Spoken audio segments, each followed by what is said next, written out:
Bonjour les enfants et bienvenue pour cette deuxième vidéo de la semaine. Aujourd'hui, je vous emmène rencontrer une fée, mais pas n'importe laquelle.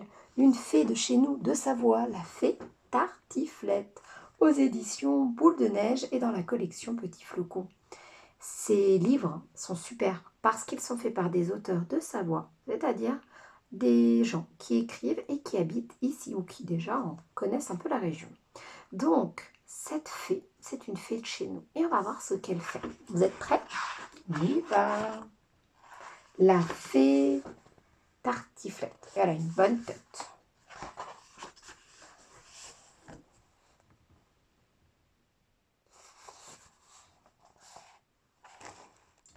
Il était une fois, dans le massif des Aravis, un vieux chalet abandonné. Un jour, la famille Etcheverry, qui voulait s'installer dans la région, tomba sous le charme de la vieille maison.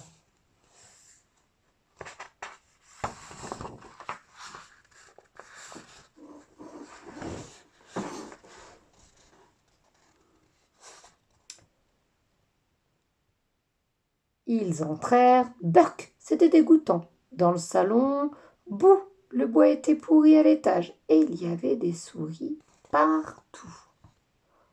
Partout, partout, les petites souris.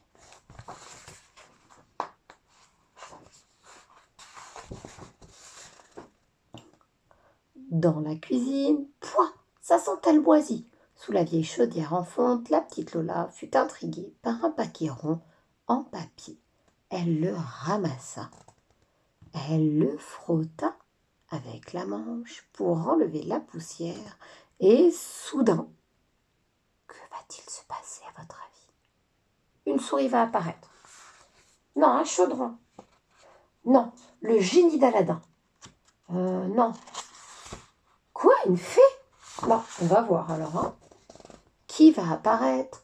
Reblochi, reblocha. Ça sent pas bon quand je pète. C'est moi la fée Tartiflette. C'était la génie du reblochon.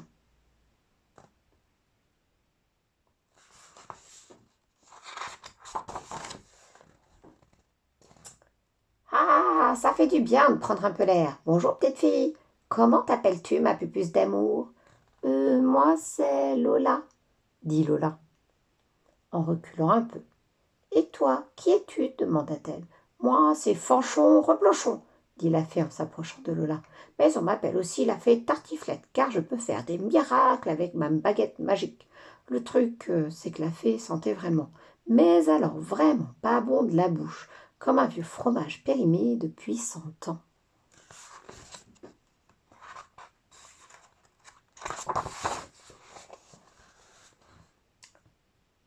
Je te crois pas, dit Lola. Les baguettes, c'est pas magique. On les mange, on fait des tartines et puis c'est tout.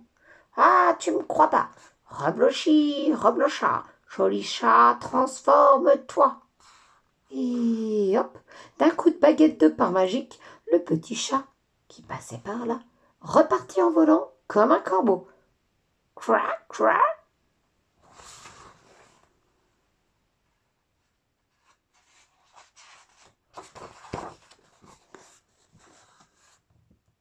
Je peux utiliser ma baguette que 3 fois. Il te reste donc 2 vœux à faire. Alors, qu'est-ce que tu choisis, mon petit lapin? Dit la fée en s'approchant encore plus près du visage de Lola. Mais Lola ne pouvait plus supporter l'odeur. Oh là là, s'il vous plaît, fermez la bouche, c'est horrible. Ça sent pire que les couches de mon petit frère Léo.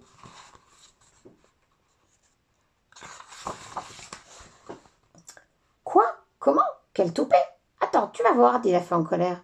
Reblochi, reblocha, touche le pif de Lola, paf.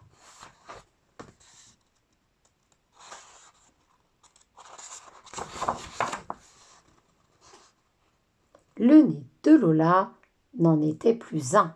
C'était une trompe d'éléphant.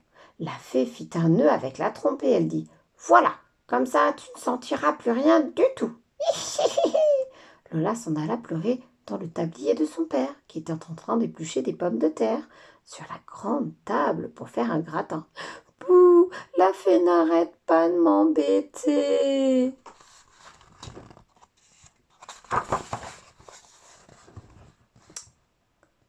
Le papa n'était pas content du tout. Il se dressa d'un bond et hurla que ce n'était pas possible de traiter les gens de cette façon. Non, mais dis donc. Il proposa donc à la fée d'aller se faire cuire un œuf sur le mont Pourri. Sur le mont Pourri, près de Bourg-Saint-Maurice? Il n'en est pas question, dit la fée. Oui, sur le mont Pourri, répéta papa. Et à ces mots, la fée brandit sa baguette et reblochit, reblocha, hip hip hop hop. Elle transforma papa en kangourou. Ha ha! Le père faisait moins le malin avec ses grandes pattes qui sautaient sans arrêt. Boing, boing, boing.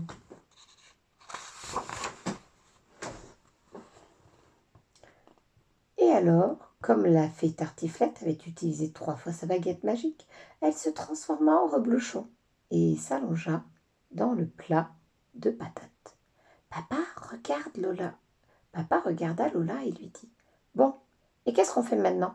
Lola regarda papa et lui dit « Et si on mangeait le gratin ?»« Le gratin? Avec la fée dessus? On peut toujours goûter. Je commence à avoir un peu faim, moi. » Pourquoi elle parle comme ça, Lola? Pourquoi elle dit « Ben, commence à avoir un peu faim, moi ?» Eh oui, elle a le nez bouché. Elle ne peut plus parler correctement. Oh, on ne la comprend pas du tout, là. Hop, hop, hop. Allez, c'est d'accord, mangeons la tartiflette, s'écria papa kangourou, et il se mit à bondir de joie. Hop, hop, bang, bang, le plat de gratin faillit tomber par terre, mais Lola le rattrapa au vol avec sa trempe. Ensuite, papa mit le gratin au four, et quand le reblochon fut bien fondu, miam, miam, tout le monde le dévora en se léchant les babines. C'était délicieux ce gratin de fée.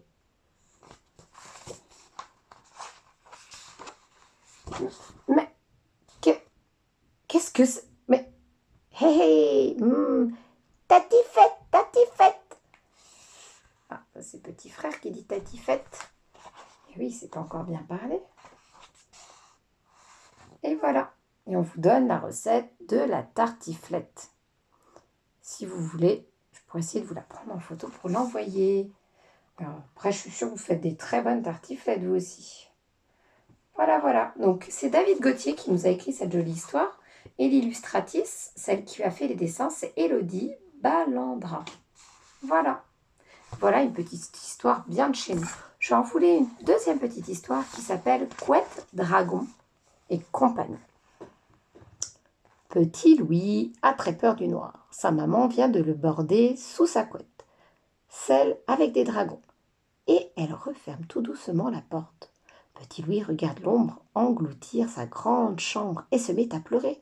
Mais tout à coup, Lulu la luciole s'allume à côté de son lit. « Pourquoi es-tu si triste, petit Louis ? » « J'ai peur du noir, » explique le petit garçon. « J'aimerais tant avoir un animal pour me défendre. »« Trouve le dragon chatouilleux.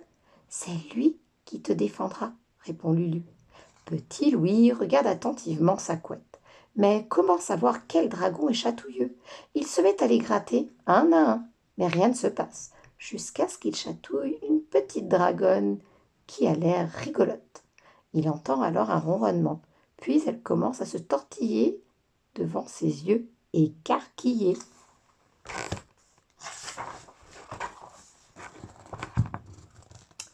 Soudain, elle saute à côté de lui.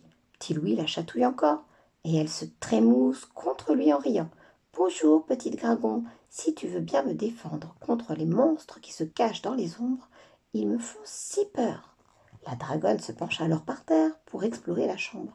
Elle gronde tous et lance des petites flammes en tous sens. Hop, elle brûle le mot de la maîtresse que Petit Louis ne s'est pas montré à sa maman, ainsi que l'affreux pulvère que mamie lui a offert. Intriguée par tout ce bruit, la maman de Petit Louis passe la tête par la porte de la chambre. Aussitôt, Lulu s'éteint et la dragonne saute sur la couette pour se fondre parmi les autres dragons. Mais rassuré, Petit Louis s'endort en un clin d'œil. Toute la journée du lendemain, il pense au moment où il va retrouver la dragonne. Mais à son retour, surprise, maman a changé sa housse de couette. Elle est maintenant recouverte de petits lutins. La nuit s'annonce encore plus amusante.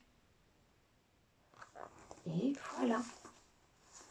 Il a de l'imagination, ce petit Louis. Et puis il a raison, hein, on est toujours en sécurité dans sa chambre.